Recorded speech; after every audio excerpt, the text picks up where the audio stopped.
irmãos, vamos começar o nosso estudo, o arrebatamento da Igreja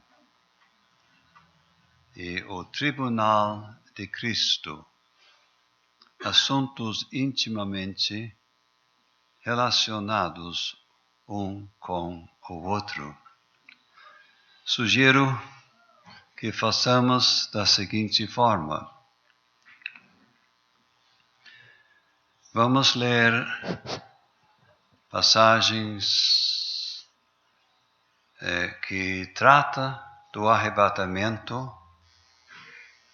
Eu vou fazer uma introdução e daí podemos ouvir os irmãos com suas contribuições e dúvidas. E numa certa hora eu vou voltar à segunda parte, introduzindo o assunto do Tribunal de Cristo, lendo algumas passagens que tratam disto e fazendo uma pequena introdução. Espero que isto funcione, que dê certo e que mantenha uma certa distinção entre os dois assuntos, embora sejam, de uma certa forma, quase um assunto só, mas talvez facilite para os irmãos assimilarem os dois grandes assuntos. Então convido para lermos em João capítulo 14.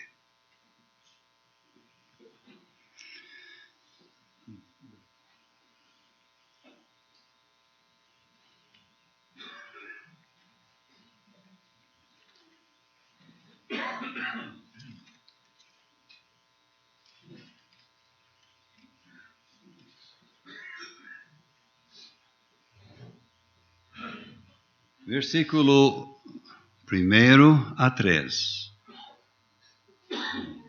Não se turbe o vosso coração. Credes em Deus, crede também em mim. Na casa de meu Pai há muitas moradas. Se não fosse assim, eu vou-lo teria dito, pois vou preparar-vos lugar. E se eu for e vos preparar lugar, virei outra vez e vos levarei para mim mesmo, para que onde eu estiver, estejais vós também. 1 Tessalonicenses 4.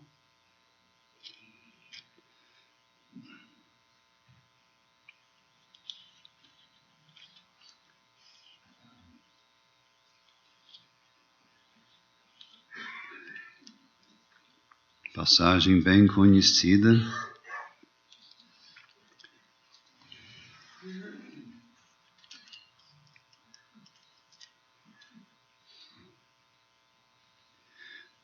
Versículo 13.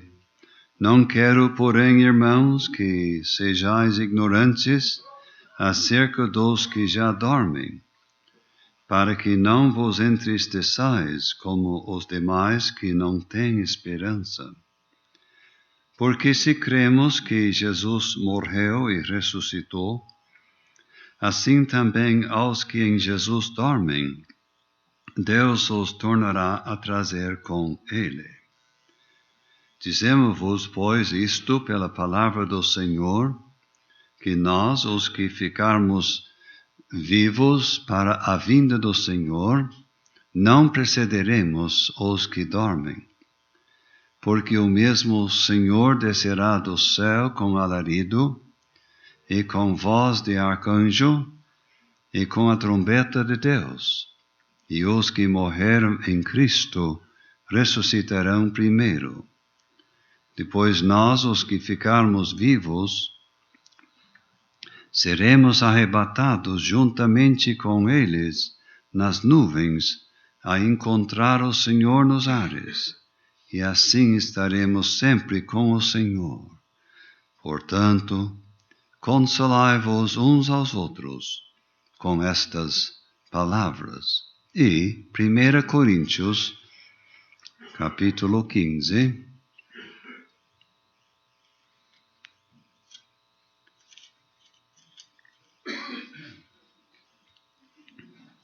e versículo 51. Eis aqui vos digo um mistério.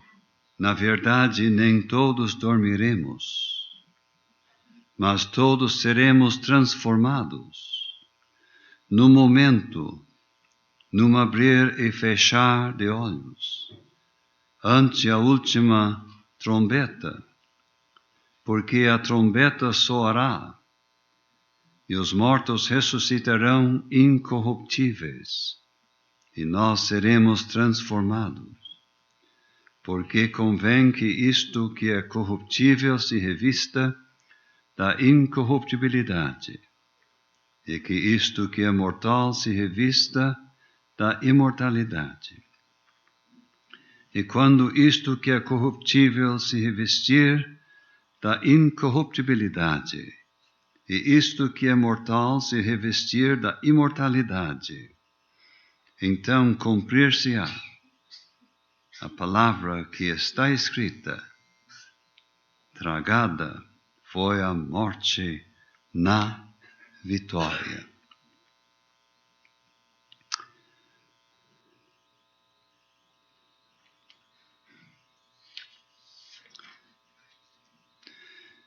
A minha intenção é de fazer uma breve introdução, e conto muito com os irmãos para ajudarem a abrir o assunto e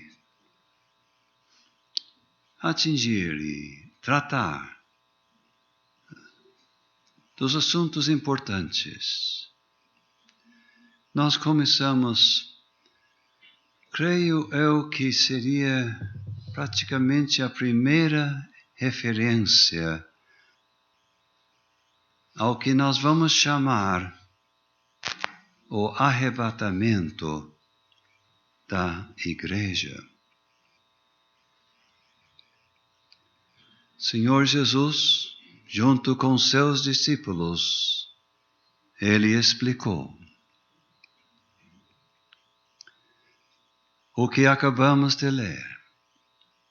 Na casa do meu Pai há muitas moradas.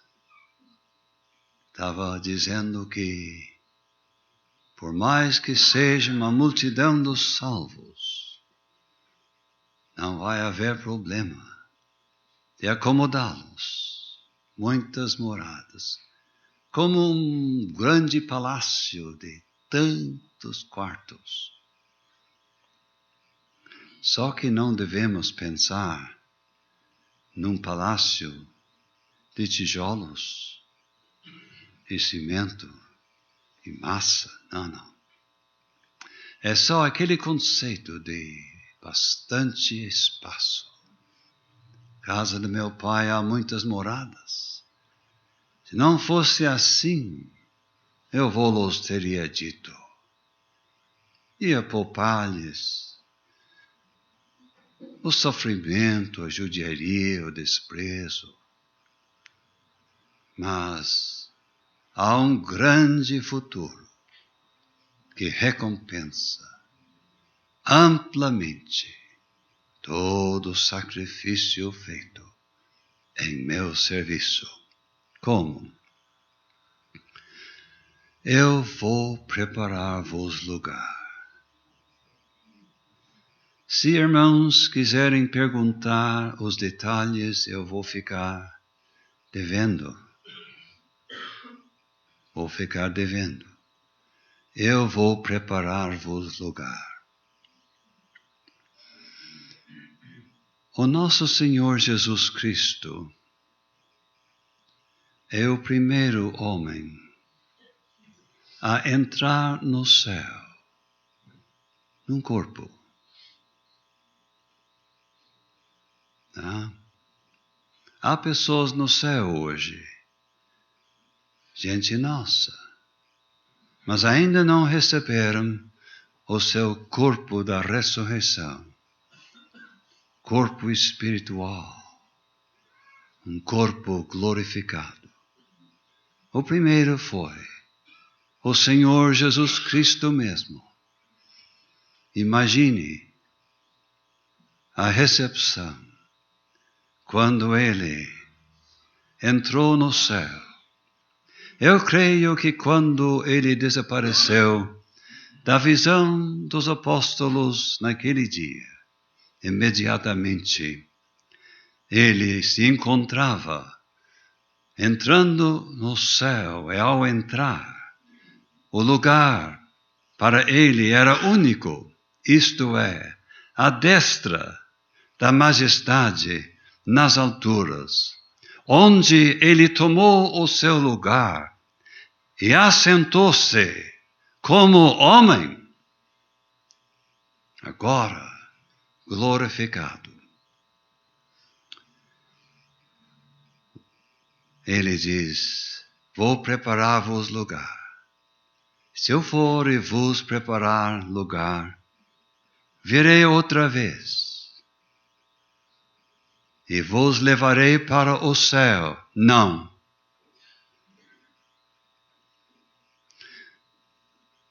Vos levarei para mim mesmo.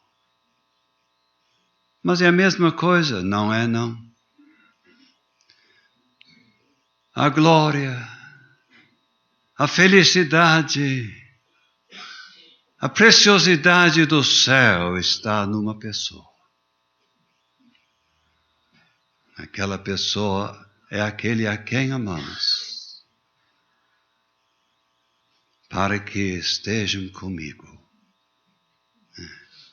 Vou preparar-vos lugares, se eu for preparar, virei outra vez e vos levarei para mim mesmo. Quase dizendo, quase indicando, se não indicando mesmo, não somente nosso prazer, mas por incrível que pareça, o prazer dele comigo mesmo. Prazer em ter, podemos dizer, a sua esposa, a igreja, com ele, para que onde eu estiver, estejais vós também. Que significa uma eternidade junto com Ele. Onde Ele for, nós iremos. O que Ele fizer, nós participaremos na nossa medida. Sempre com o Senhor, como diz 1 Tessalonicenses. Eu sugiro, irmãos, ou afirmo, que não há e não pode haver nada acima ou além disto em termos de bem-aventurança. Mas o tempo vai passando e eu não quero me alongar. Deixe-me declarar, afirmar algo importante. O arrebatamento da igreja ocorrerá em momento não definido. Mas talvez você tenha estudado, ouvido falar da grande tribulação, ou, para ser um pouco mais complicado, a 70ª semana do livro de Daniel, capítulo 9. uma semana de anos, não de dias. Um tempo de tribulação, grande tribulação, tal qual nunca houve até o dia de hoje. Nós não vamos estar aqui quando isto ocorrer. O arrebatamento da igreja ocorre em momento desconhecido, porém, antes da grande tribulação. Eu te guardarei da hora da tentação que há de vir sobre todo o mundo. Como, Senhor? Eis que venho cedo. Então, como nos guardará pela sua vinda? Ressuscitando os falecidos e arrebatando os salvos, para juntos se encontrarem com Ele nos ares. Você pode se lembrar de ler da vinda do Senhor Jesus em passagens bem anteriores a João capítulo 14, Evangelho de Mateus, outras passagens. Passagens tais que se tratam de algo até previsto no Antigo Testamento. O Senhor, a vinda do Senhor em juízo, para julgar este mundo, para estabelecer um reino, o reino milenar, de 1000 anos. Apocalipse 19. Eu vi o céu aberto, e eis que um cavalo branco, o que estava assentado sobre ele, fiel, chama-se Fiel e Verdadeiro. Ele vem, ou virá, em juízo para julgar o mundo. Quando? No final da tribulação. O arrebatamento antes da grande tribulação. A sua vinda em juízo após a grande tribulação. A sua vinda será visível. Todo olho o verá quando ele vier para julgar e estabelecer seu reino milenar.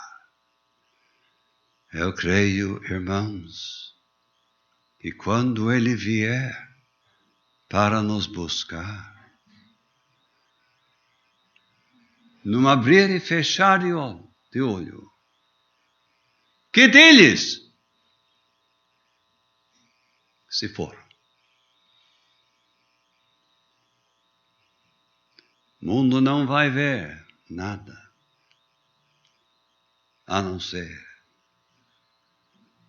vazios lugares. E os salvos num instante estão com seu Senhor, conduzidos instantaneamente, céu adentro, para estar sempre com o Senhor.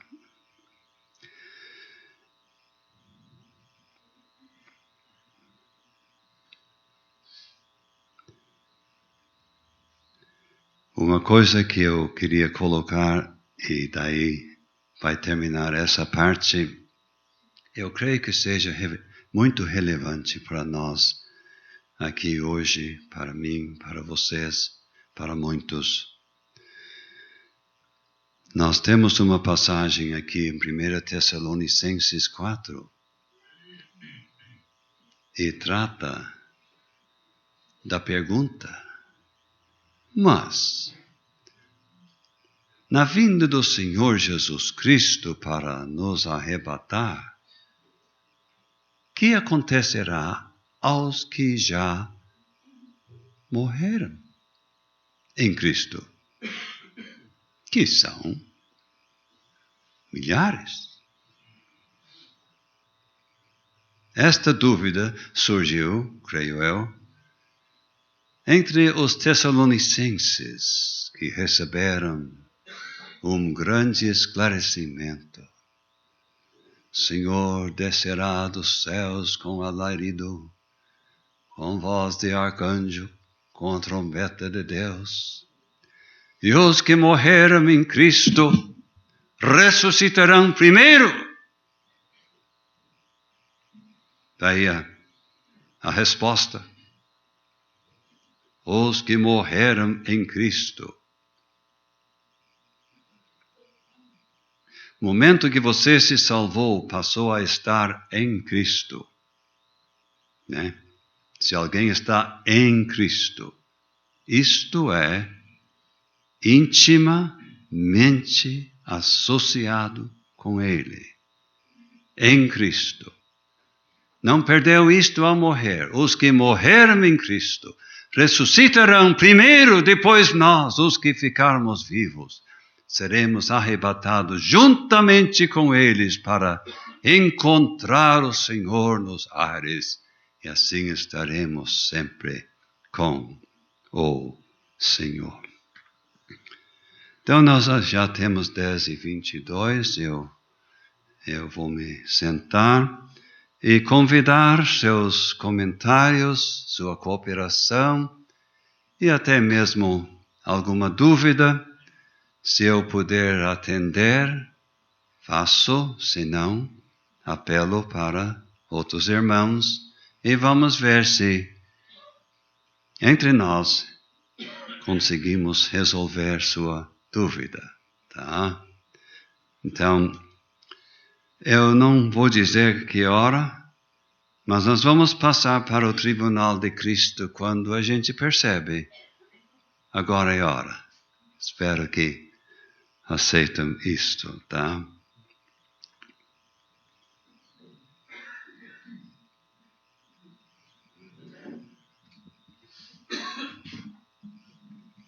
que eu uso agora?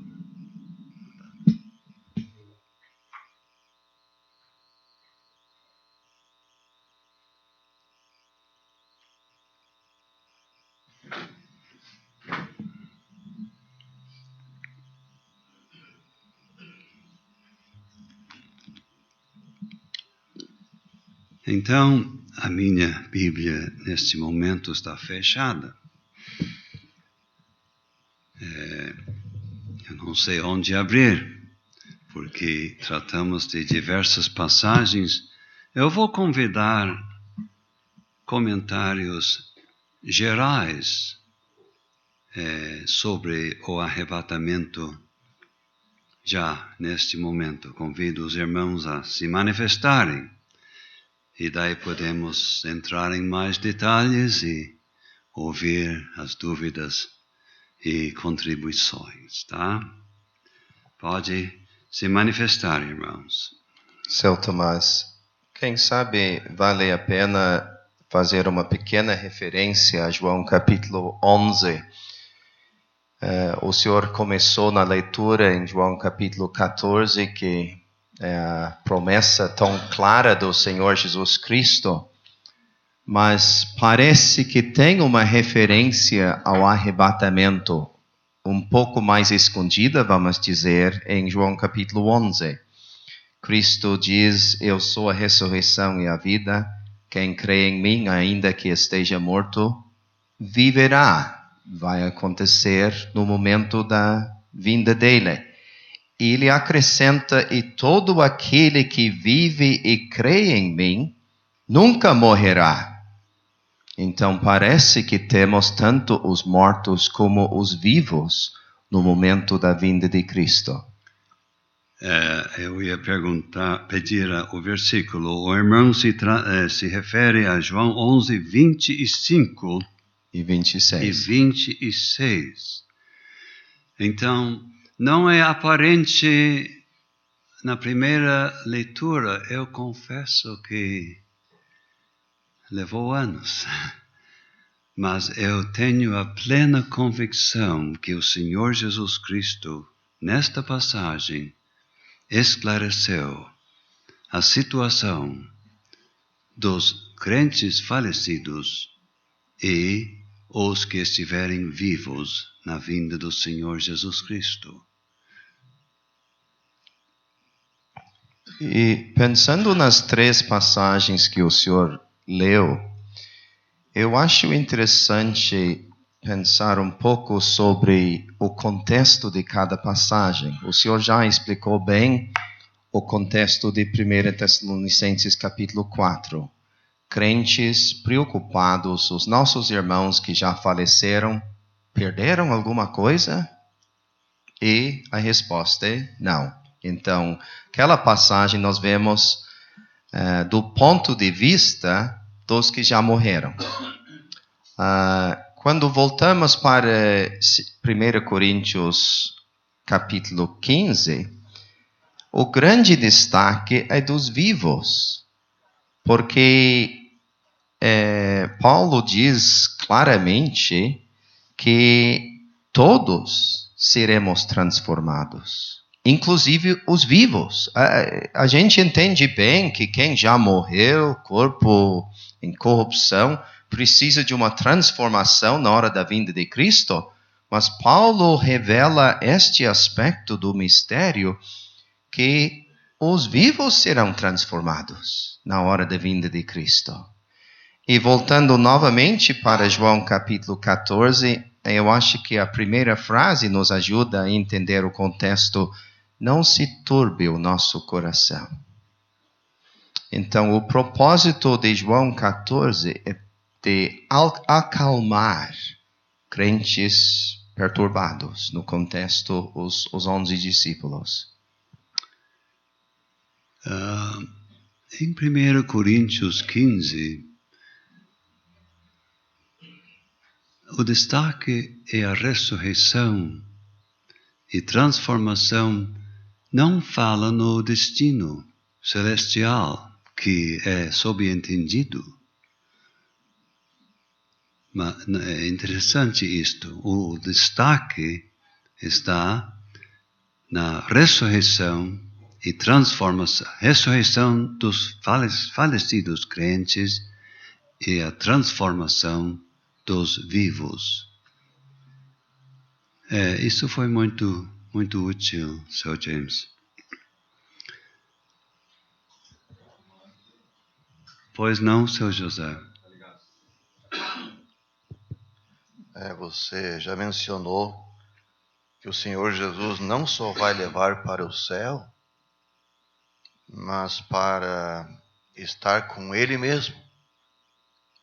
E na oração dele, em João 17 e 24, ele orou, dizendo: Pai, aqueles que me deste, quero que onde eu estiver, também eles estejam comigo, para que vejam a minha glória que me deste.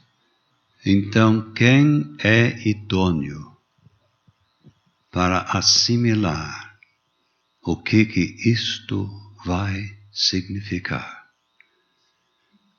Todo salvo ama o Senhor Jesus Cristo.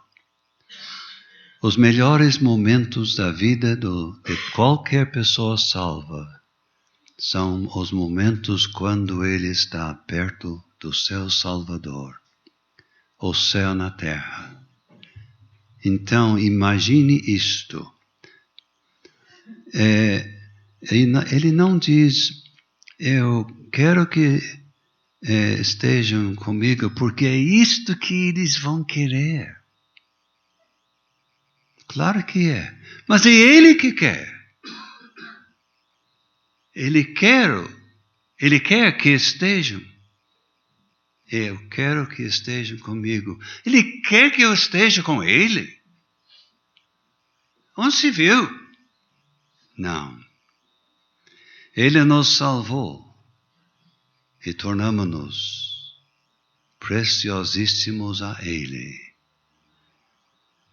Não, essa gente me aceitou, eu vou levar lá para o céu e eles vão estar bem. Não. Ele quer e não se conforma sem que a sua igreja esteja perto dele. Que conceito elevadíssimo. E a linguagem bem pessoal aqui em João 14 chama a nossa atenção. Às vezes meditamos em Lucas 16, do Lázaro levado pelos anjos. E pensamos, mas que maravilha. Mas temos algo a mais aqui. Porque ele diz, virei outra vez e vos levarei para mim mesmo. Ele pessoalmente vai nos buscar. Isso é quase demais. Eu acredito que desta tarefa os anjos são aposentados. Desta tarefa que fizeram para Lázaro, não vão fazer para nós. Ele mesmo. E quando o crente parte, está com Cristo. Partiu, está com Cristo. Então, não tem demora. Seu José? Não, só ia dizer, seu Tomás, que não é hora de pregação, mas vale a pena dizer para muitos nesta conferência, gente, vale a pena ser salvo, não só para escapar do inferno, mas para estar com Cristo mesmo no céu, por toda a eternidade. E se este estudo não tiver mais uma voz para os não salvos, para mim, terá falhado. Porque nós não temos como oferecer nenhuma esperança de você se salvar. Se não for salvo no momento da vinda do Senhor Jesus Cristo. Buscamos aqui e ali, não encontramos algum recurso para aquele que ficar para trás. Seu James? As passagens que o senhor leu falam do arrebatamento e tem um tom de tranquilidade e de alegria.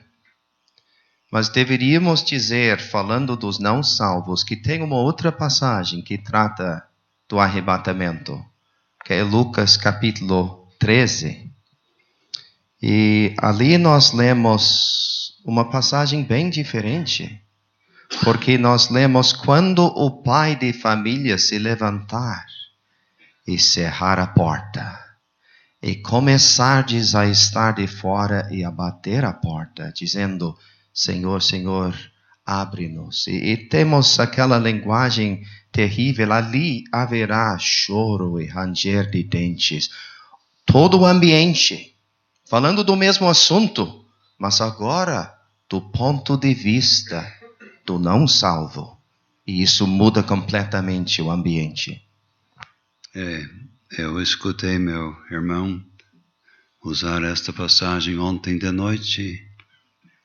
Fiquei bem impressionado com a aplicação. Eu espero que todos estejam na escuta, especialmente amigos não salvos. Não facilite. A salvação te oferece tanto, por tempo, por todo o tempo, por toda a eternidade.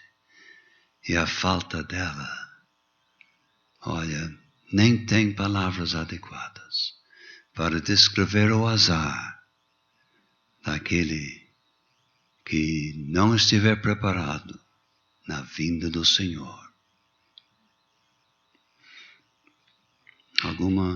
Outro, seu Roberto? Seu Tomás, talvez seria interessante abordar o ponto santificador que a verdade do arrebatamento deve ter sobre os salvos.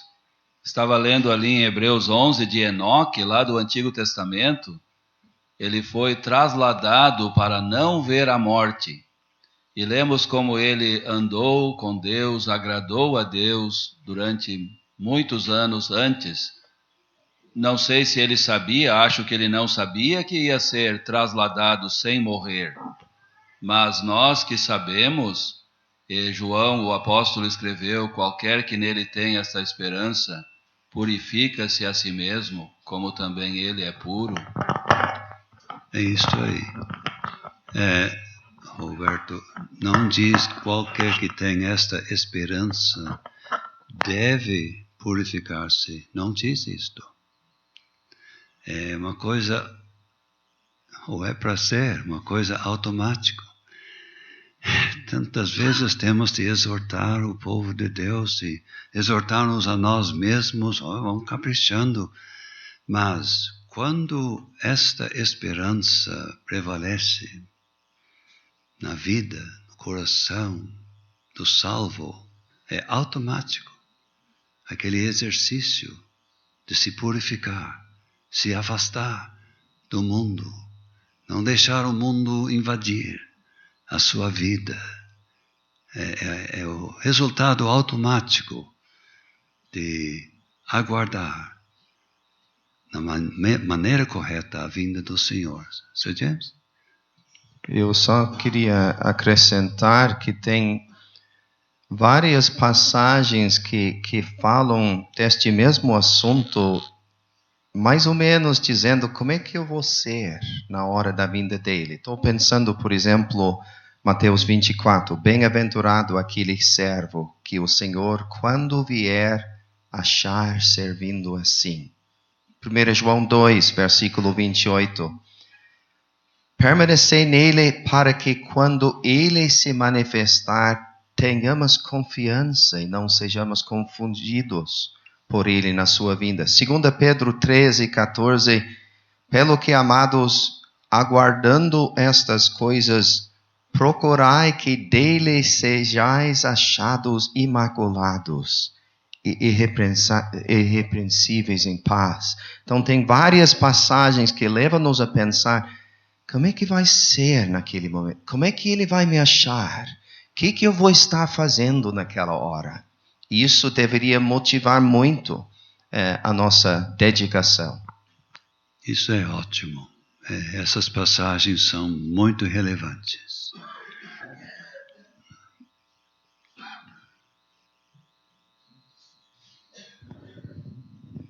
Só nos pensamentos dos irmãos, já como eu estava meditando neste assunto e a promessa, podemos ver como é tão saliente nas Escrituras este assunto, que pode e deve levar cada um de nós a tomar estes passos em nossas vidas, né?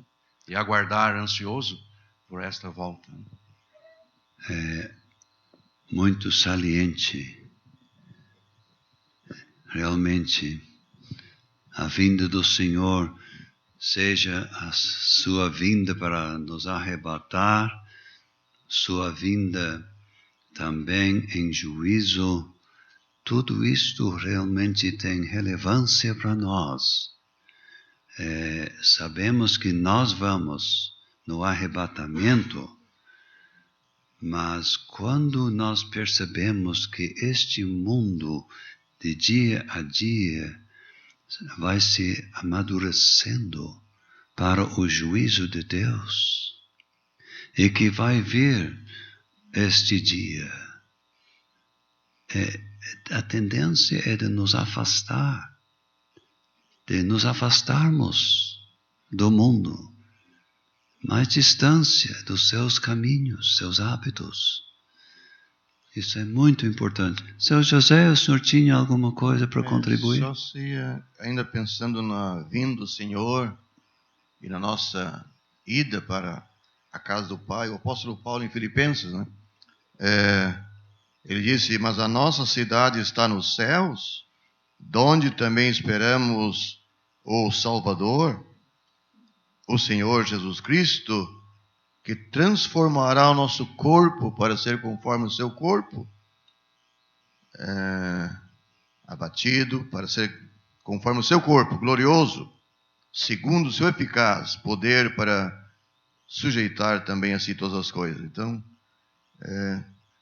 estar com Cristo e o nosso corpo transformado conforme o seu corpo. O senhor pode ampliar isso? Né? Nós estamos na área onde Deus opera, onde o Senhor Jesus opera. Nós, coitadinhos, tantos milhões de crentes sobem num instante. Como? E como que Ele vai transformar todos estes corpos? Não tem problema nenhum. Aquele que controla um universo sem limites, não tem problema nenhum. Se queremos inventar desculpe, a palavra não é adequada. Queremos tratar de algum problema. Este problema foi atendido plenamente na morte do Senhor Jesus Cristo na cruz. Aí, nós vamos entrar no céu sem nenhuma conta pendente. Idôneos. Por quê?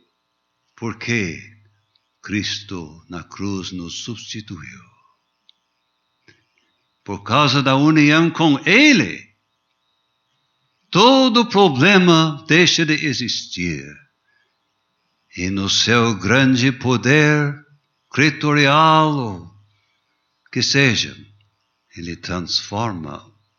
Tem um hino que eu conheci em tempo de guri, subindo, se transformando, num abrir e fechar de olho, subindo, transformando. Está lá, corpo novo, transformado. Maravilha.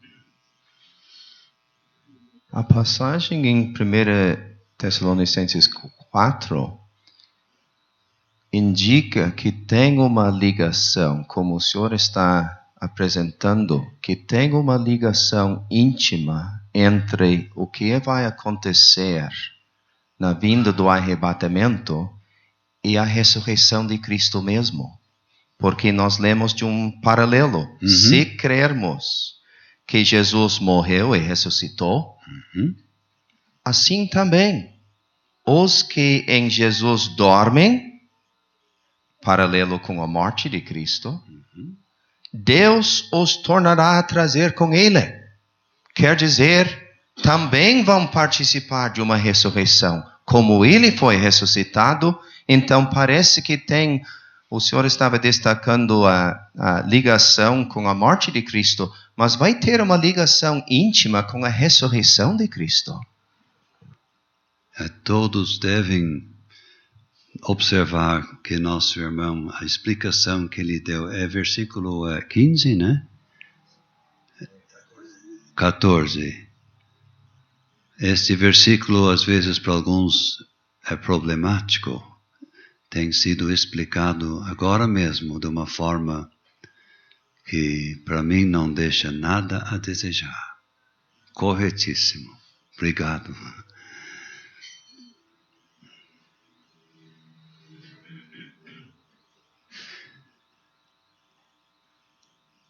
Então, vamos ouvir mais ainda. Tem tempo? Sr. Luiz, Sr. James, vamos lá. Eu só ia comentar que é tão maravilhoso considerarmos esses fatos que colocam aquele que é verdadeiramente salvo numa posição tão privilegiada, como o senhor já destacou. E pensarmos que Deus mesmo ao nos salvar, Ele se tornou como as primícias das suas criaturas. Algo que tão especial para Deus. E, por outro lado, aqueles que, quem sabe, até mesmo são identificados como os crentes, são considerados como tal, quem sabe até estejam na comunhão, mas tal como aquelas 5 virgens loucas, não têm o azeite. Algo que deve ser considerado e destacado nesse aspecto aqui, porque é muito importante. Algo que deve preocupar e cada um se examinar para ver se realmente está na rocha. Eu nem esperava essa palavra, que é muito importante. Eu me animo a confessar que durante certos anos eu participava dos emblemas. Eu não era salvo. Isso aí eu não relato como um grande conto, um grande caso para contar, não. Com vergonha, mas pode acontecer, né? E tem acontecido. É bom verificar os alicerces da salvação, coisa que eu fui levado a fazer e não encontrei os alicerces. Mas graças a Deus pelo dia em que encontrei aquele que morreu na cruz, o Salvador. Valeu, seu José. Seu Tomás, já tem sido explicado como é que pecadores como nós podem ser tão abençoados e levados para a casa do Pai para estar com Cristo. Alguém pode pensar, como pode ser isso? Tudo por causa do valor do Senhor Jesus Cristo. Eu estou aqui com o livro de Tito na minha frente. Vou ler. Com quê? O livro de Tito. Pois não. Lemos ali, o qual, isso é o Senhor Jesus, né? O qual se deu a si mesmo por nós para nos remir. O qual se deu a si mesmo por nós para nos remir. Lá em 1 Timóteo lemos que ele se deu a si mesmo, pagando o preço da nossa redenção, para nos remir de toda iniquidade, o qual se deu a si mesmo por nós, para nos remir de toda iniquidade, todo pecado, e purificar para si mesmo um povo especial, zeloso de boas obras. Um povo zeloso, né? Um povo para si mesmo. Seu José e os irmãos, como é possível a ceia do Senhor tornar-se rotineira quando tantas vezes nós lemos agora, o Senhor citou aquele que deu 1000 anjos para fazer o serviço? Não. 20.000 anjos? Não. Visitou a terra? Não. Deu-se a si mesmo. Você pode estar 50 anos salvo ou mais. Ainda não conseguiu realmente avaliar que preço. Um homem pode dar 1 milhão para uma causa, dar-se a si mesmo é diferente. Ele se deu a si mesmo. Olha, pensando nessas coisas, seria uma vergonha a ceia do Senhor decair numa rotina. Seria uma vergonha nossa. Muito obrigado, seu José. Seu Tomás. Pois não. Nós lemos em 1 Tessalonicenses 4, os que morreram em Cristo. Em 1 Coríntios 15, depois os que são de Cristo na sua vinda. Às vezes crentes perguntam, Os santos do Antigo Testamento, eles vão fazer parte daquela ressurreição na vinda do Senhor. Talvez o Senhor nos diga algo para... Dava para nós tirar uns minutinhos com isto antes de partir para o tribunal de Cristo. Alguns partem para aquele versículo, os que são de Cristo. 1 Tessalonicenses, os que morreram em Cristo, é um termo neotestamentário. Mas os que são de Cristo, quem vai dizer que os santos do Antigo Testamento não são de Cristo, não pertencem a Ele. E assim, 1 Tessalonicenses me dá a impressão que é só a igreja. 1 Coríntios 15 introduz uma dúvida. E eu vou ter que confessar que é onde me encontro. Mas estamos aqui num ambiente bom, ninguém vai partir para uma discussão acalorada. O que os irmãos têm para contribuir sobre este assunto?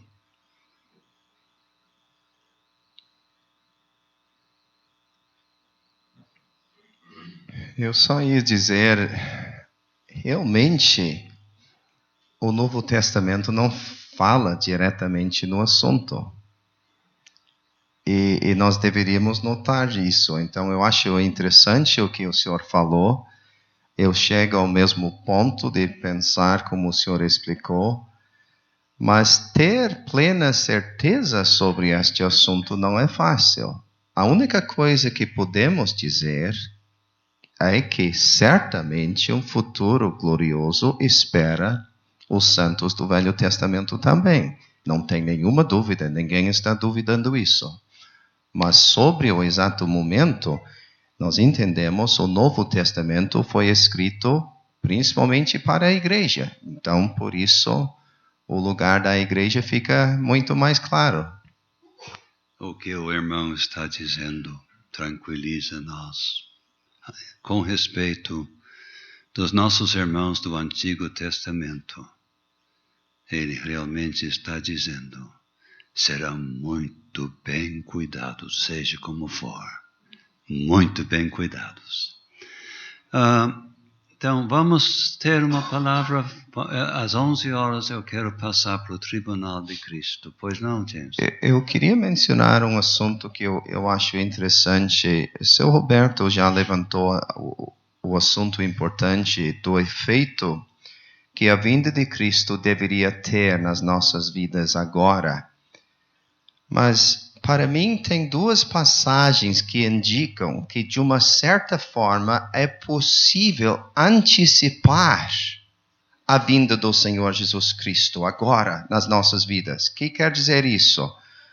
Aqui em João capítulo 14, no versículo 2, nós lemos, na casa de meu pai há muitas moradas. O Senhor já falou dessa palavra, uma palavra interessante. Mas pulando para o versículo 23, encontramos a mesma palavra de novo. Só que ali nós lemos, se alguém me ama, guardará a minha palavra, e meu Pai o amará, e viremos para ele e faremos nele morada. Interessante que é a mesma palavra. Então, amando a Ele, guardando as suas palavras, é possível, até um certo ponto, antecipar a vinda dele. Estou pensando também em 1 João capítulo 3, que o nosso irmão citou. Versículo 2 diz, seremos semelhantes a Ele. Versículo 3, qualquer que nele tenha essa esperança, purifica-se a si mesmo, como também ele é puro. Então, seremos semelhantes a ele? É possível antecipar isso um pouco agora. E é o que cabe a nós.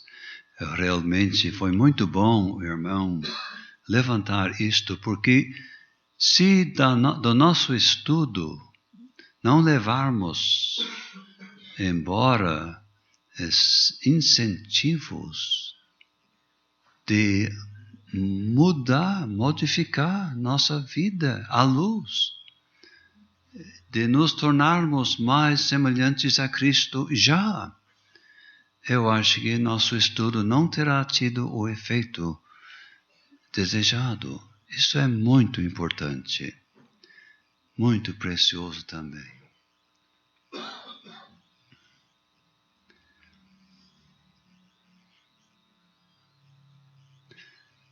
Pois não, Joel? Deveria haver em todos nós o desejo, o anseio de ver aquele que morreu sobre a cruz e o preço que ele pagou por nós. Então, deve haver este anseio de vê-lo. Então, isto vai levar a olharmos para as nossas vidas e a nossa condição, como estamos vivendo. Se temos este anseio em nossos corações de ver este que foi um dia transpassado, pagou um preço tão alto para a salvação das nossas almas. Isto é 1 João, não é? Porque assim como é, o veremos, não como ele era, como ele é, o veremos. A perspectiva deste momento deve se manter em destaque nos nossos corações, assim como é. Que visão, né? Vê-lo na beleza da sua pessoa e majestade, aquele que por nós morreu. Isso é elevadíssimo. Tomás. Parece que é seu Pedro, né? Eu vou complicar o assunto, mas não acredito. Diga uma coisa, quando os crentes se arrebatados, às vezes a gente ouve dizer que vai ficar a roupa, que vai cair a aliança, não diz nada disso nas Escrituras. Eu não lhe incomodo se o senhor nos ajudar nesse sentido. Mas o Senhor atendeu a sua própria pergunta. A palavra de Deus nada a dizer. Escuta, nós não precisamos nos preocupar. O que acontece se eu estou dirigindo o carro ou montando o cavalo? Não temos nada de nos preocuparmos com estes assuntos. Porque são coisas que preocupam homenzinhos como nós.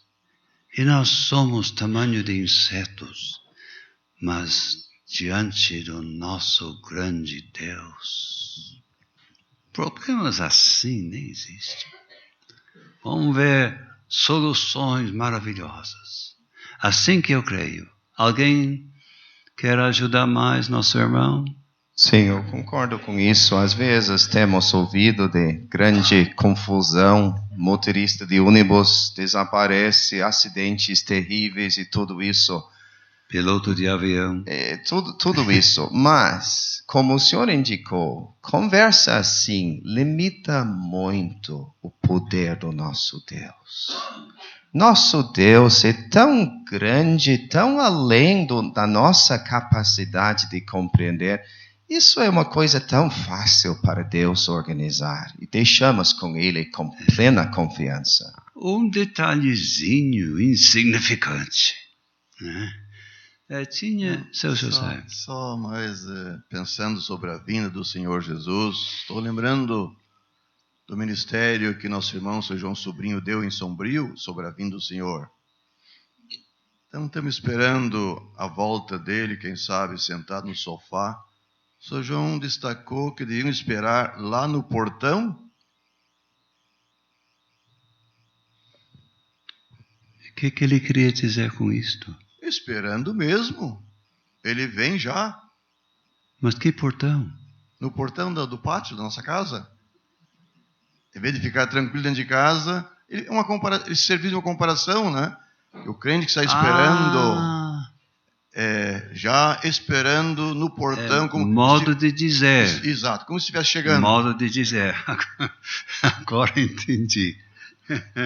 Irmãos, vamos partir para o tribunal de Cristo. Eu não vou me levantar e também não vou...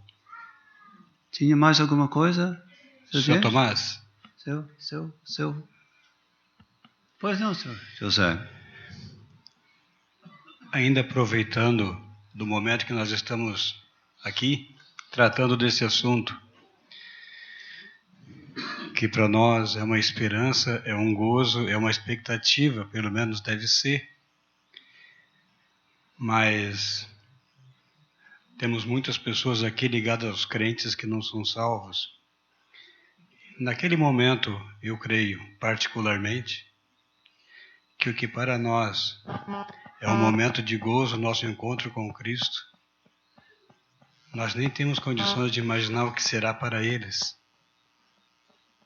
quando sentir a falta dos seus familiares, seu pai, seu tio, sua mãe,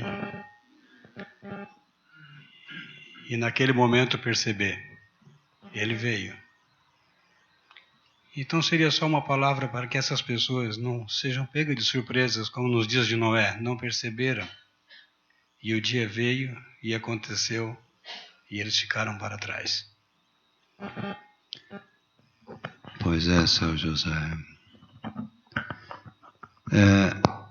Não sei se devia dizer, eu vou dizer em poucas palavras, os que ficaram para trás, é aquela confusão das 5 virgens loucas, aquela decepção. Não podemos imaginar.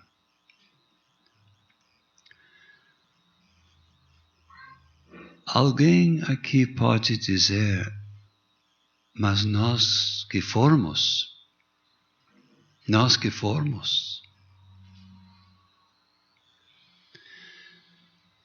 alguém pode me achar duro, mas não sou.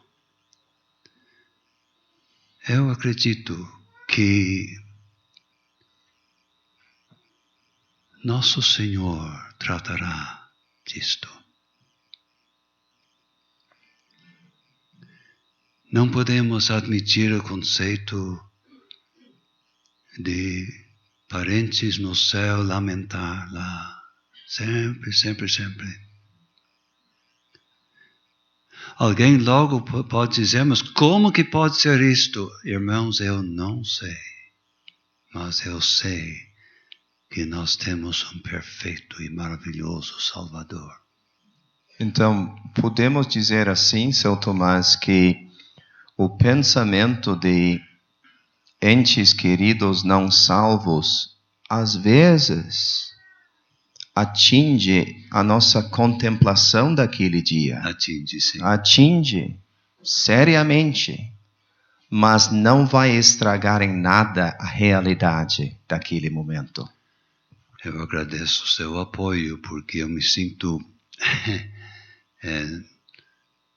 no fio de uma faca em dizer essas coisas, mas é a minha convicção.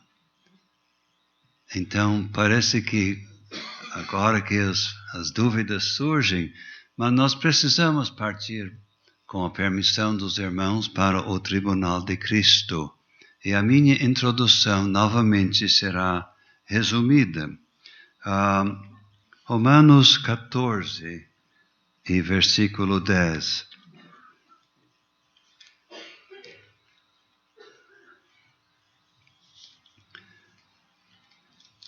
Romanos 14 e 10.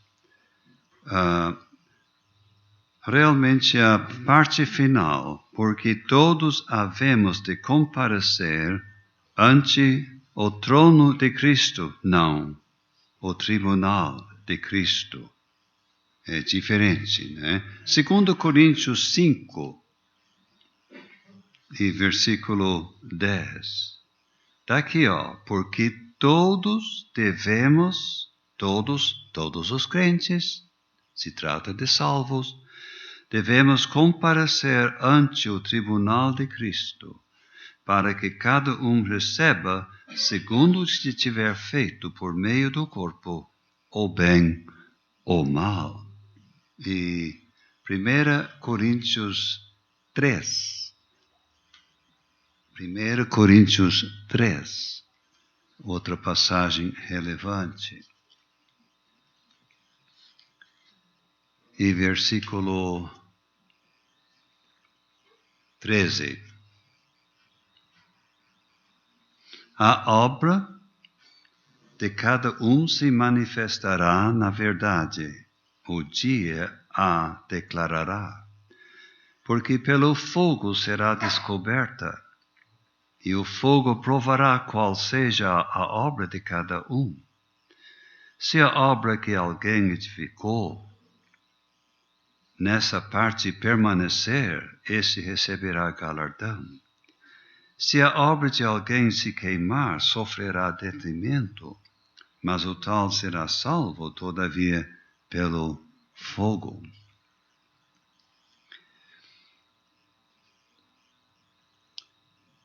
O tribunal de Cristo. Quando?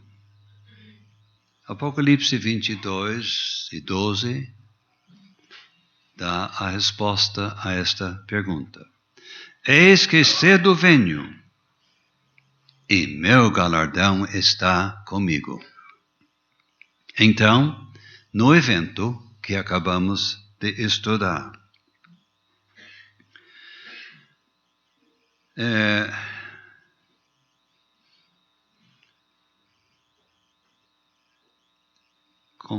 em relação à nossa contribuição na igreja, irmãos, o desejo e intenção de Deus é que todo salvo faça parte da igreja estabelecida perto de onde ele mora. Todo salvo deveria ser batizado e fazer parte de uma igreja onde ele tem uma plataforma para trabalhar, onde ele tem obra.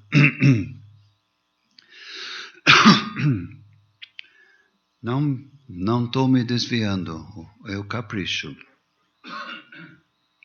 Mas eu não conheço um privilégio mais alto do que fazer parte de uma igreja e ali servir a Deus, e servir ao bem-estar dos salvos, e servir o trabalho do Evangelho.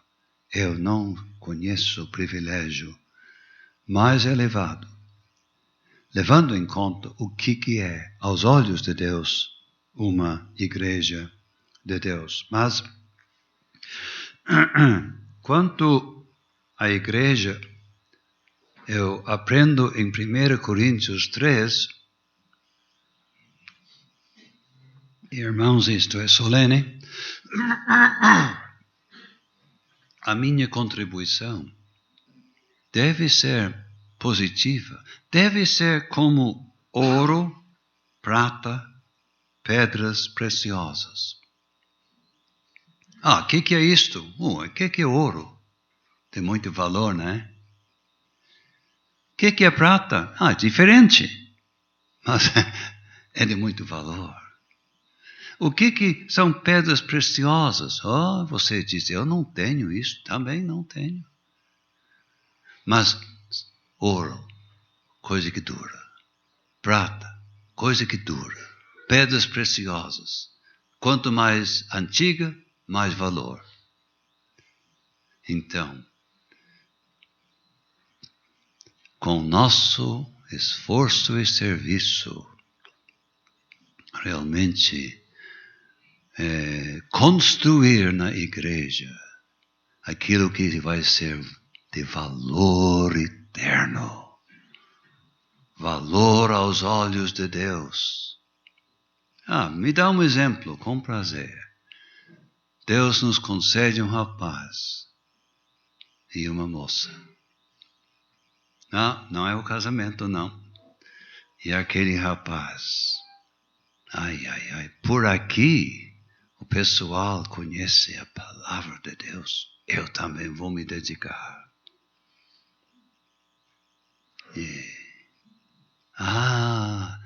Que exposição da palavra de Deus. Pois é, isto que vale.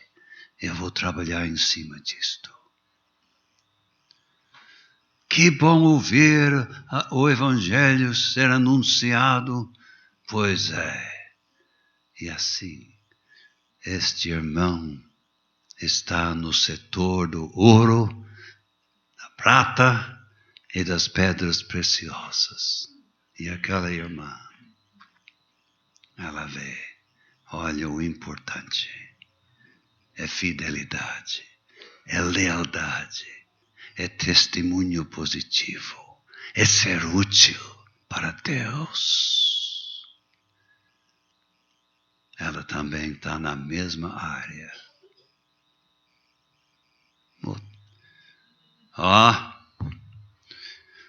Está vendo fulano? Esse não presta. Beltrano? Eu podia te contar um monte de coisa, mas não vou. Palha, feno, madeiro. Desculpe, madeira. Coisa para que não vale. Que não vale mesmo. Que só prejudica. Momentinho e pronto. Coroas. 5 coroas do mártir, Apocalipse 2:10. O ganhador de almas, 1 Tessalonicenses 2:19. O fiel pastor, 1 Pedro 5:4. A coroa incorruptível, 1 Coríntios 9:24-27. E a coroa de justiça, 2 Timóteo 4:8, aos que amam a sua vinda. Poderia tirar tempo com cada coroa, mas não neste momento. O significado. O que me adianta no céu uma coroa? O que vai me adiantar isto? Olha, em Apocalipse, capítulo 4, versículo 10, os 24 anciãos prostraram-se diante do que estava assentado sobre o trono e adoraram o que vive para todo sempre e lançavam as suas coroas diante do trono. E o que significa o lançamento dessas coroas? É uma atitude de adoração. O galardão a coroa indica, sugiro eu, uma capacidade de avaliar em medida cada vez maior a glória, a deidade, a majestade, o poder salvador do nosso Deus e do Senhor Jesus Cristo. Duvido se receba uma coroa, mas eu gostaria. Irmãos, está aberto. E temos 45 minutos, né? É 11:15. O Tribunal de Cristo. Eu só queria esclarecer um ponto, seu Tomás. Quem sabe é desnecessário. O senhor usou uma frase que o crente na igreja tem uma plataforma para trabalhar. Não estava falando da plataforma na frente do prédio.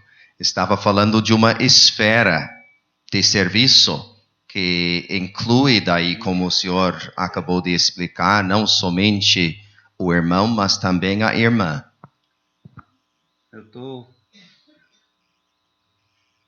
Eu me lembro de usar essa palavra quando estava me preparando. Não estou achando, mas vai ver que eu li. Então, esclarecido, né? Uma oportunidade para trabalhar. Obrigado. Aproveitando, quantos irmãos que nunca colocaram seus pés naquela plataforma, no púlpito, e servem e são tão úteis e bons na igreja mesmo assim? Seu Roberto, eu conheço e garanto que o irmão também conhece. Irmãos que tiveram a oportunidade de subir a plataforma e se flagraram. Não é para mim. Eu tiro o chapéu a tais irmãos. Teimar quando não é para o irmão é realmente perder o crédito. Perder crédito. Mas tem irmãos de muito peso que nunca sobem a plataforma, que faria muita falta. Sabemos disso. Então, onde vamos levar este estudo do Tribunal de Cristo? Pensando sobre o quando, o senhor já explicou bem, se baseando em Apocalipse capítulo 22, eis que cedo venho e o meu galardão está comigo. Nós sabemos que, de uma certa forma, o galardão tem a ver com a nossa posição no reino, no futuro. Mas eu concordo plenamente que o momento do Tribunal de Cristo deveria ser bem na vinda do Senhor Jesus Cristo. E quem sabe tem mais duas passagens que indicam a mesma coisa. 1 Coríntios capítulo 4, versículo 5. Nada julgueis antes do tempo, até que o Senhor venha, o qual também trará à luz as coisas ocultas das trevas e manifestará os desígnios dos corações, e então cada um receberá de Deus o lavor. Uma ligação entre o arrebatamento e o tribunal de Cristo. Também o senhor falou de Apocalipse capítulo 4, que para mim é muito interessante, porque nos primeiros 3 capítulos nós temos, vamos dizer, a história da igreja. Capítulo 4 começa com aquela frase, sobe aqui. Parece que estamos vendo o arrebatamento. E imediatamente depois, nós vemos os 24 com as coroas. Então, já receberam o galardão.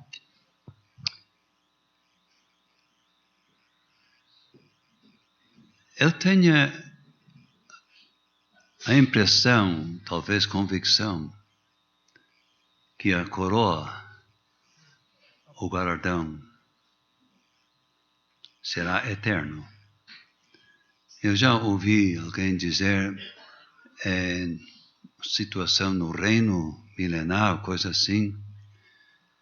Eu nunca me conformei. Para mim, é algo que vai se perpetuar, eternidade adentro. Galardão. Será que 2 Pedro capítulo 1 não confirma isso? Assim vos será amplamente concedida a entrada no reino eterno de nosso Senhor e Salvador Jesus Cristo. Sim, e coroa incorruptível, né? Eu acredito que estamos trabalhando, sabe, qualquer galardão vai ser infinitamente acima do nosso merecimento. A graça vai entrar. Não vai ser isto. É Deus valorizando, Senhor Jesus valorizando serviço prestado para Ele no mundo inimigo. Ele valoriza muito isto. Roberto. Mas então, seu Tomás, aproveitando essa colocação, que valor tem a vida de cada crente, o tempinho curtinho da nossa vida neste mundo? Que Deus nos ajude a pensar nisso. E isto podia se repetir. Uma vida só a viver, somente o que se faz por Cristo durará. O senhor já destacou que aquele que reconhece que o seu lugar não é na plataforma foi bem colocado pelo senhor, no caso, a aprovação. O que eu queria destacar é que o serviço é feito para Deus, para a obra do Senhor. E é Ele que valoriza, e não a posição que o servo toma aqui. Quem sabe alguém que faz um serviço aos nossos olhos tão humilde, mas dentro da vontade de Deus, com a dedicação maior que ele pode ter, terá uma valorização muito maior do que outro irmão que é tão visto e valorizado entre os irmãos. A partir de um copo d'água.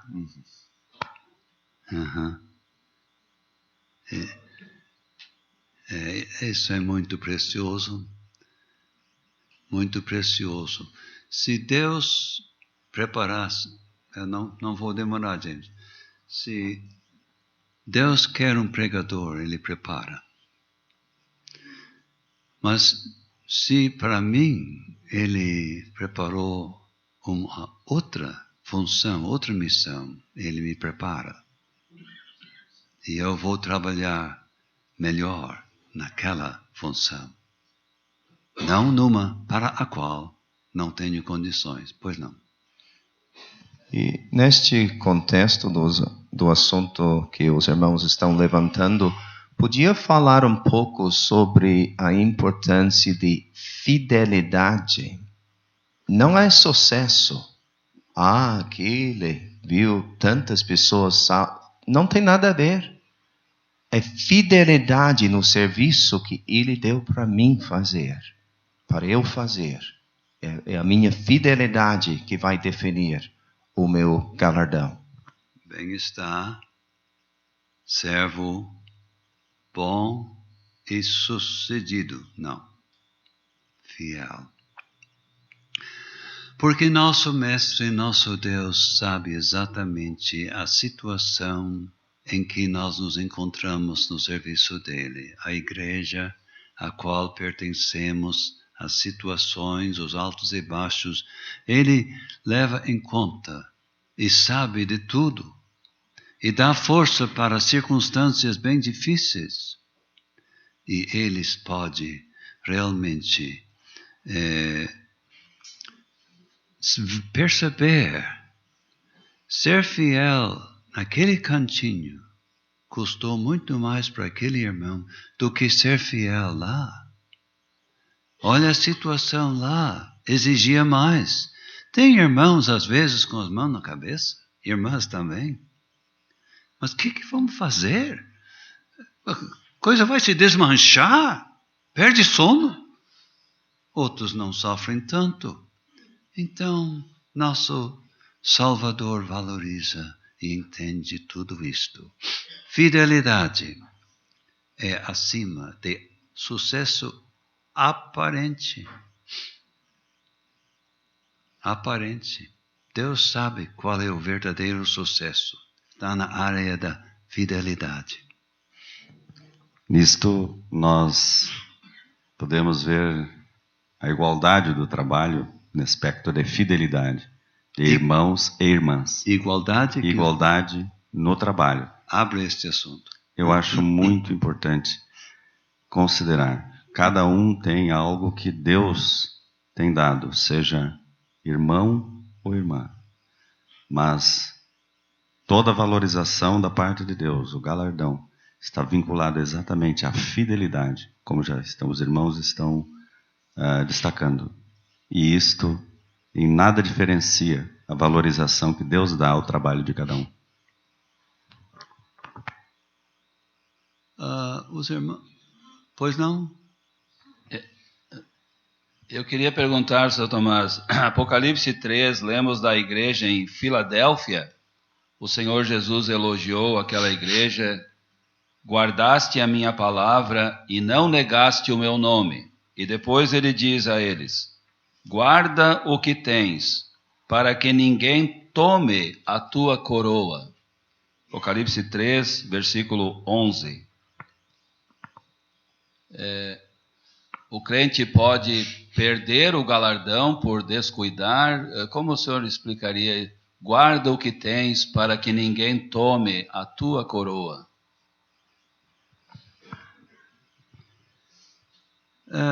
Vamos ouvir os irmãos sobre isto, porque o versículo é muito solene. Guarda o que tens. Roberto, existe demais irmãos que deram esperança. Daí um futuro homem de Deus, talento, inteligência, boa vontade, disposição.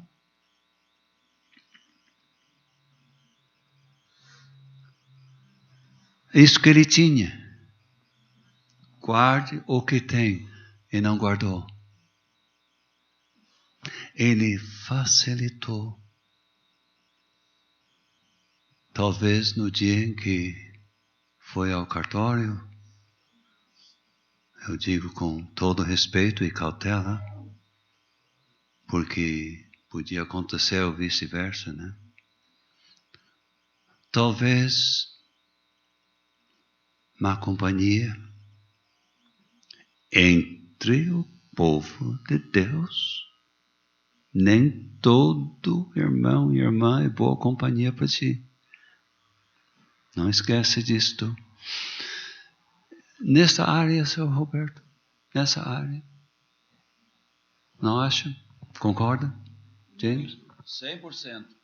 Obrigado. E quem sabe deveríamos esclarecer, o versículo não está dizendo que eu preciso me preocupar com o galardão que o meu irmão vai receber.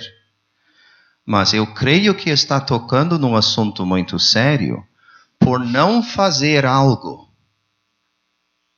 eu estou correndo o risco de perder galardão. Mas Deus vai achar outro. Alguém vai fazer aquele serviço. E neste sentido, vai tomar o meu galardão, mas não vai tomar diretamente de mim. Deus me deu a oportunidade de fazer o serviço e ganhar o galardão. Eu não fiz. Eu perdi e outro vai ganhar neste sentido. Podemos aceitar isto. Mas sim? A parte solene era aquele que estava indo bem e facilitou. E falando deste assunto, na passagem que o senhor destacou em 1 Coríntios capítulo 3, versículo 15, nós encontramos a frase sofrer detrimento, que para mim é uma frase bem séria. E nós lemos em 2 Coríntios 5, receberá segundo o que tiver feito por meio do corpo, ou bem ou mal. Colossenses capítulo 3, nós lemos, receberá o agravo que fez.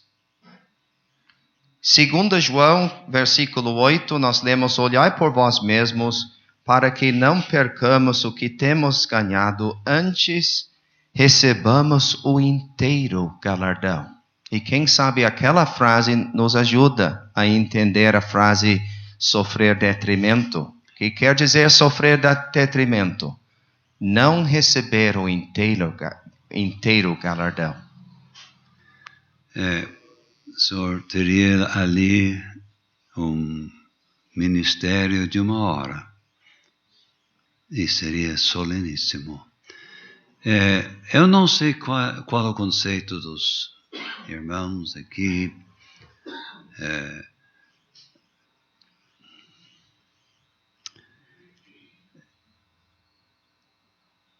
Eu encaro o tribunal de Cristo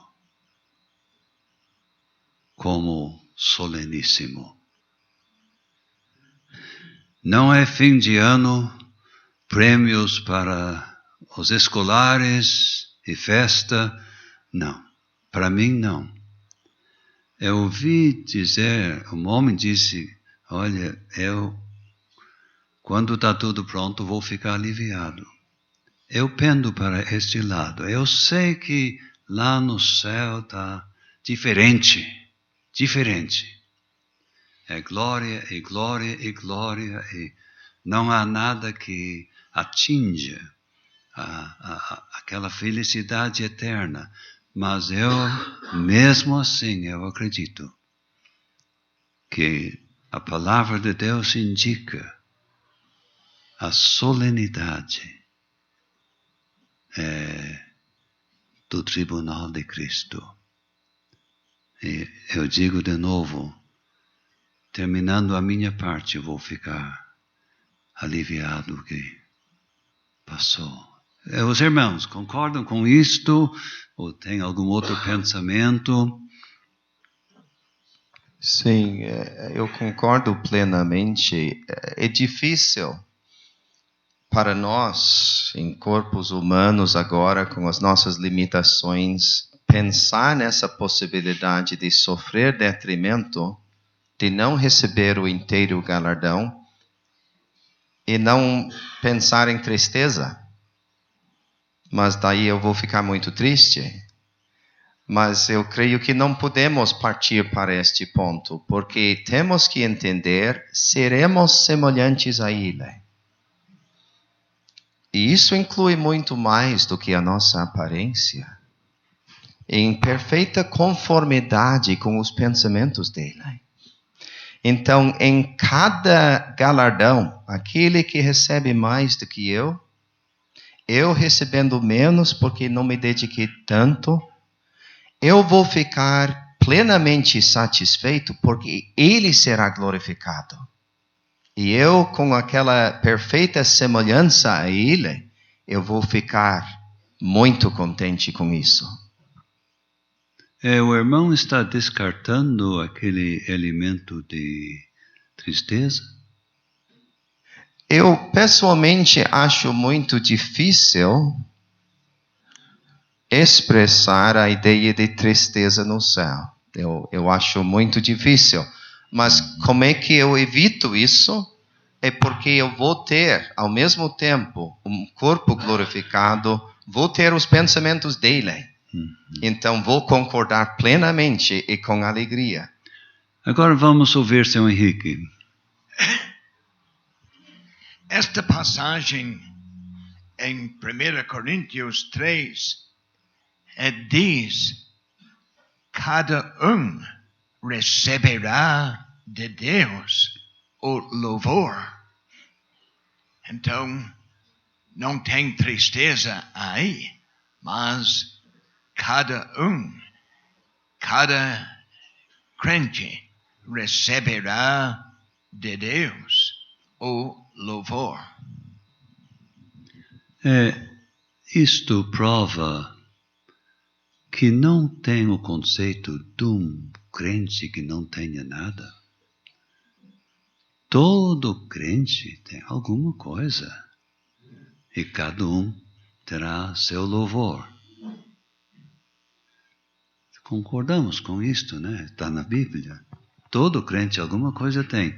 Pois não? Mas, seu Tomás, ao mesmo tempo, será que em algum momento, naquela ocasião, se o crente perdeu a sua coroa, não recebeu o inteiro galardão, ele de certo vai sentir. Ou será que não? Olha, Roberto, se as palavras querem dizer o que dizem, e eu creio que vai sentir pena que eu não trabalhei mais para ganhar mais para a glória dele. e mesmo assim, cada um receberá o louvor.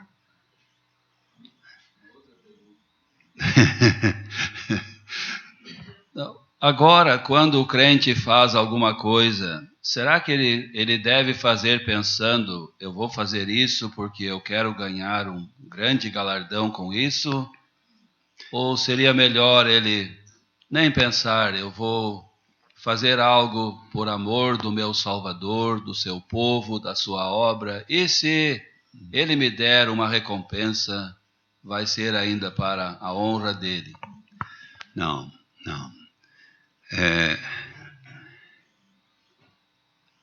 Eu servir meu Senhor, privilégio elevadíssimo. Galardão? Em cima do privilégio, galardão? Em cima do céu, galardão? Mas por que, Senhor? Para te incentivar. Então, eu acredito que a esperança de um galardão é mais um incentivo. Esse é o motivo de oferecer, prometer galardão, para nos incentivar. Então, eu acredito que seja perfeitamente correto levar em conta o galardão. Porque se o galardão me dá uma capacidade, se for uma coroa, o que eu vou fazer com essa coroa? Agora estou usando linguagem bíblica, figurativa. Lançar aos pés dele. Mas não tenho. Uma coroazinha. Não tenho. Então, vai me fazer falta. Então, sim, o galardão prometido é um grande incentivo e podemos aceitá-lo como tal.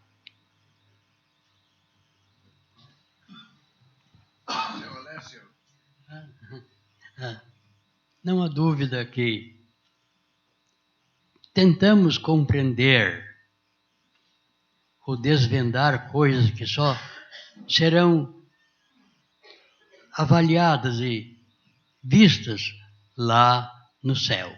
Isto. Tem crentes que serviram a Deus aqui por 70 anos ou mais. Tem crentes que foram salvos na hora da morte. Não tiveram uma hora mais para servir a Deus. Mas o fato é, lá no céu, não haverá tristezas. Isto. Impossível. Na tua presença há abundância de alegrias e delícias perpetuamente. Deus avaliará seguramente a vida de cada crente. Haverá distinções, não há dúvida, mas não haverá tristeza lá no céu. Exatamente, Seu Alessio. E essas dúvidas que surgem no estudo não serão dúvidas lá. E, Seu Tomás, as surpresas que haverão naquele dia. Mateus 25, quando o Senhor fala, tive fome, tive sede, era estrangeiro, me hospedastes, e os santos vão dizer, Senhor, quando fizemos isso para ti? Quando fizestes a um dos meus pequeninos, a mim o fizestes. Nem estavam pensando de certo, mas que surpresas boas vai ter. Espero que todos tenham entendido. Quando eu sirvo o meu irmãozinho que o pessoal nem liga muito, eu estou servindo a Cristo. desses pequenininhos, né? Tomás. Seu Laudolino...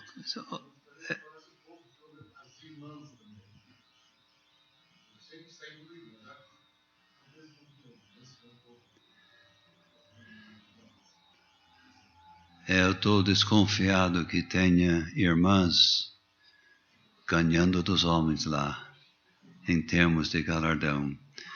Uma irmã que serve a Deus dentro da sua esfera. Dentro da sua esfera. É um papel diferenciado. Ela não está na plataforma, não é o lugar dela. Deus sabe o que faz. Papel de mãe, papel de irmã. Uma irmã, vamos numa casa de problema. Aquela irmã, ela tem mais condições que um irmão para transmitir pêsames, força. Em muitas áreas ganham dos homens e valorizamos mesmo. Todos que têm experiência valorizam a contribuição das irmãs. Seu José... Sim, eu estava pensando ainda sobre o galardão, seu Tomás. O mínimo que nós vamos ganhar lá, para nós, já é muito. Se é que tem mínimo lá, né? Isto anima a gente, seu José. Tem esperança daí.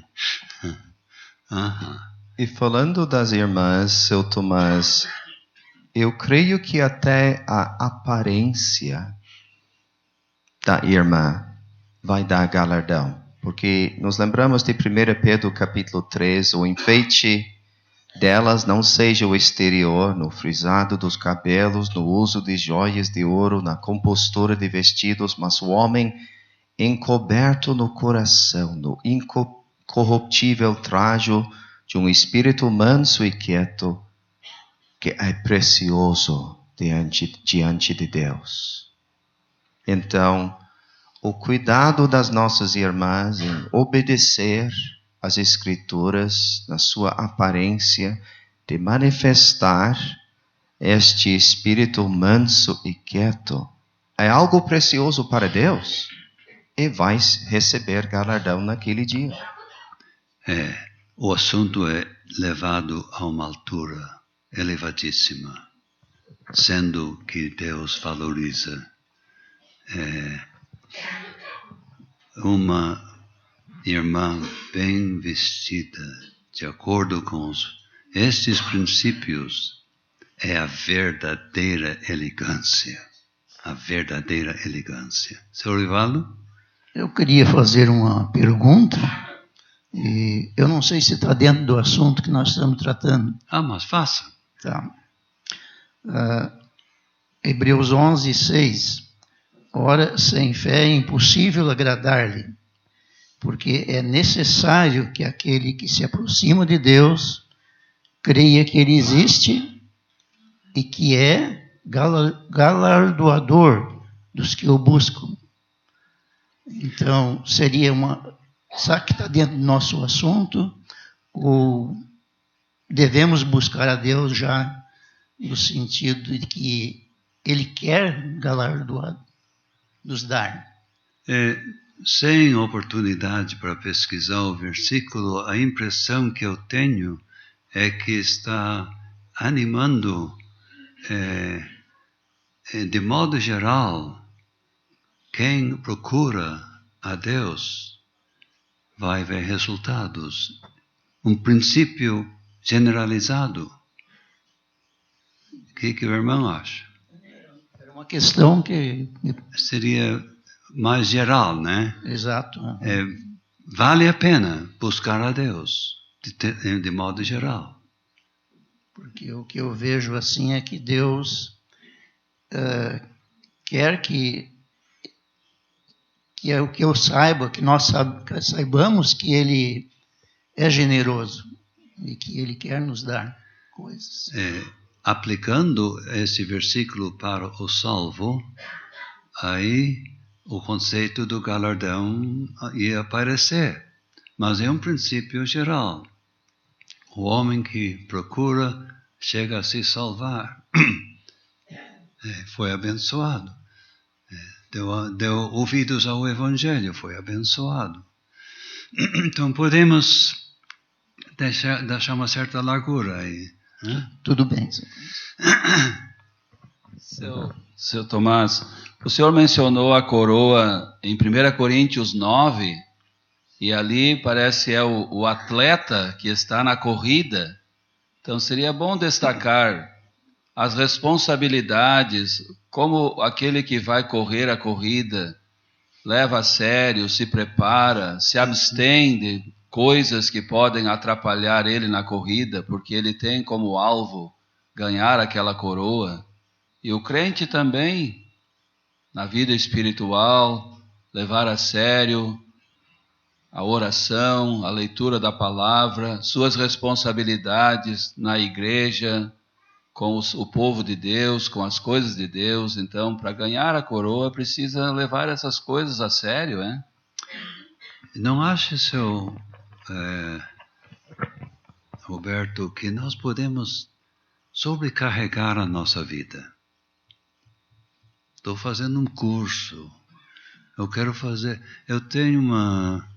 Eu fiz um curso, mas eu quero fazer um outro. E eu estou só inventando exemplos que o crente pode sobrecarregar a sua vida em coisas legítimas em si, mas diminuem muito a possibilidade de servir a Deus, fator tempo. E se eu tenho uma loja e eu quero abrir uma outra, isso aí é coisa que o coração já está vendo aquela loja e vai render mais que esta aqui. Atinge o coração. E atingindo o coração, diminui aquele amor para com Cristo, aquela dedicação a Ele. Então, isto aí é muito importante. Podemos sobrecarregar a nossa vida e excluir parcialmente o nosso Salvador e o serviço dele e a igreja dele.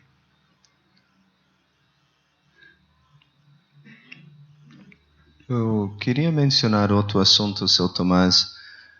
O senhor destacou em 1 Coríntios capítulo 3 a importância do material que estamos construindo na igreja.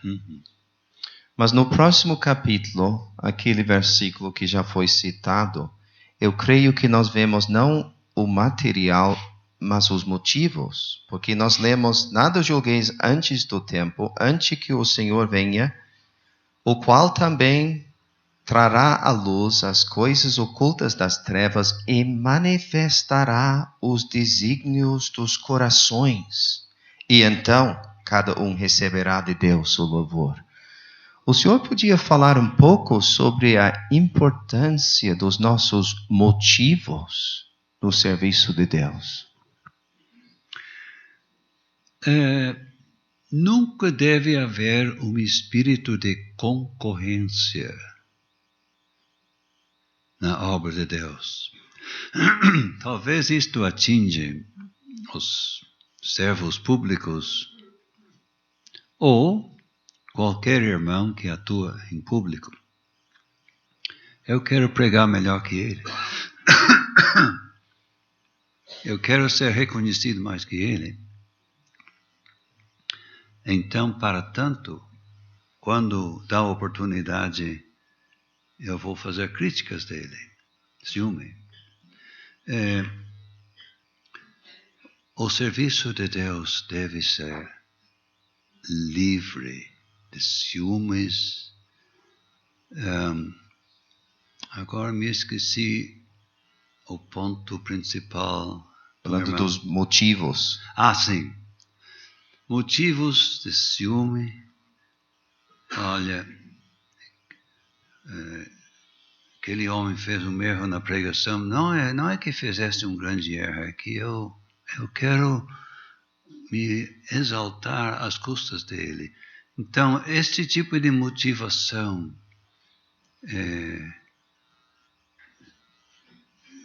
se levantar com uma palavra simplesmente para atingir alguém em espírito carnal, outra motivação muito fora do lugar entre o povo de Deus. Seu Henrique tem uma contribuição. Eu estou pensando que talvez a atitude de Romanos capítulo 12, versículos 1 e 2, nos ajudam. Não é questão de o crente estar olhando um ao outro, mas é questão da sua atitude para com Deus. Isto. Então, isto resolve e regula a nossa vida. Isto não precisa de comentário, só apoio. Pois não. Os irmãos já falaram que vai haver surpresas na hora do tribunal de Cristo. E eu penso que nós, com as nossas limitações, temos a tendência de julgar o externo.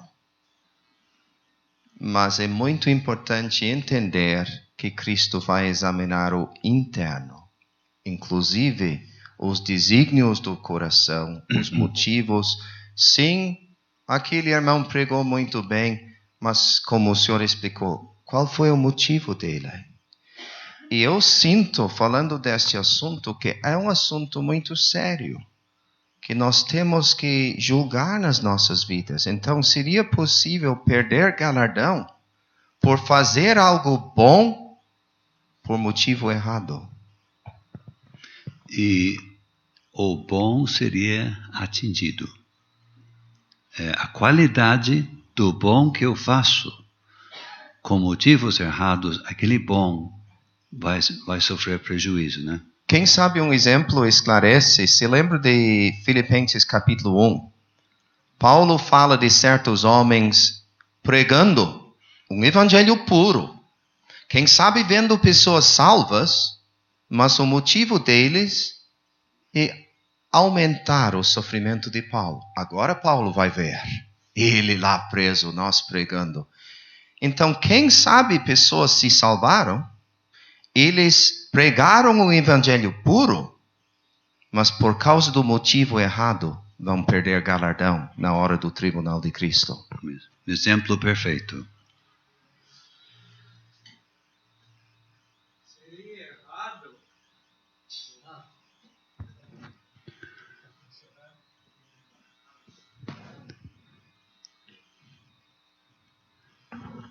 Desculpa, senhor Tomás.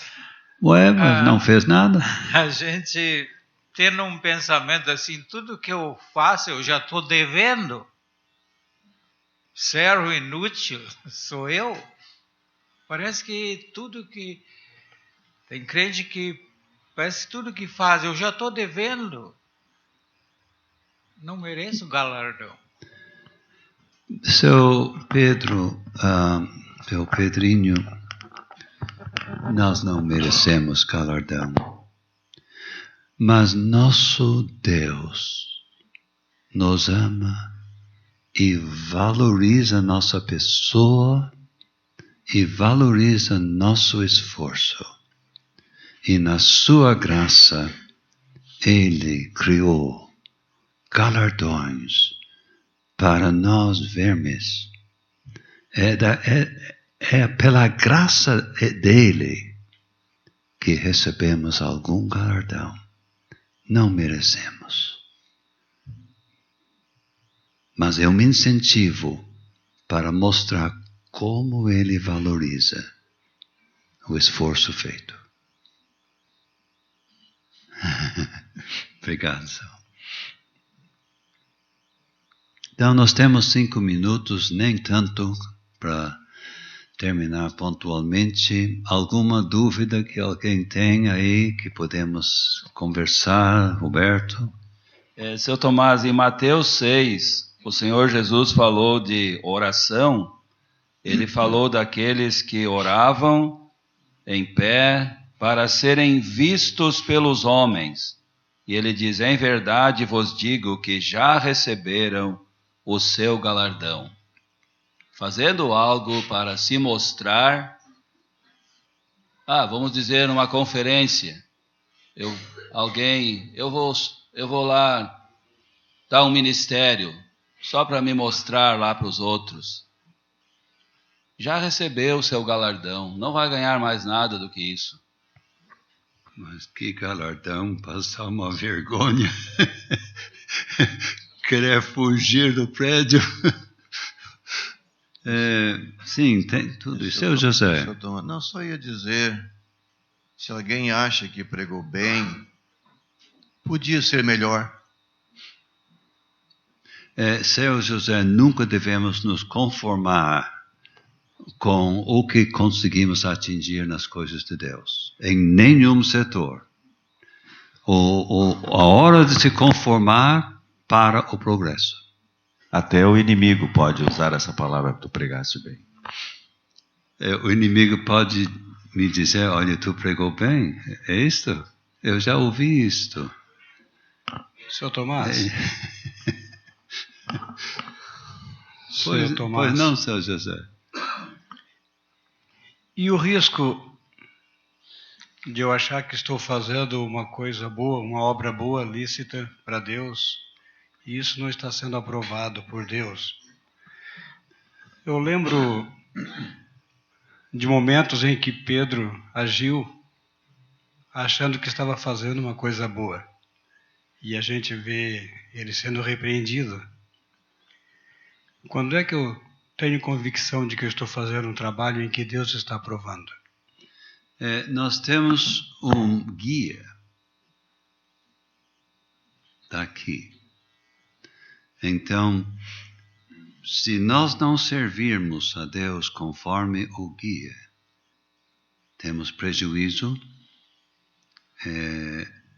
e o serviço não vai ser na altura que deveria ser. Então, siga a palavra de Deus ao pé da letra. Então, vamos trabalhar conforme o nosso Senhor deseja. Seu Tomás, o seu James abordou sobre os motivos. Tem um exemplo precioso, a Maria, quando ela ungiu o Senhor Jesus Cristo. Os discípulos, começou com Judas e depois os outros discípulos, julgaram mal ela, pensaram mal, bramavam contra ela. Mas o Senhor Jesus disse, ela fez-me boa obra. Ela fez algo para ele que era precioso, os outros não entenderam. Isso é impressionante, né? Impressionante que não tiveram o grau espiritual adequado para valorizar aquele ato. Eles tinham muito que aprender, né? Eles tinham muito que aprender. Então, podemos aprender com o Senhor Jesus ali, né? E com aquela mulher. A dedicação. De certo, ela não entendia os dados proféticos, mas ela tinha uma lealdade ao Senhor Jesus Cristo. Valem muito, tais irmãs. Se você gostou deste vídeo, deixe seu joinha, isso nos ajudará a divulgá-lo. Também não se esqueça de inscrever-se em nosso canal, ative o sininho das notificações para que você receba os novos vídeos, deixe seus comentários. Obrigado por assistir este vídeo.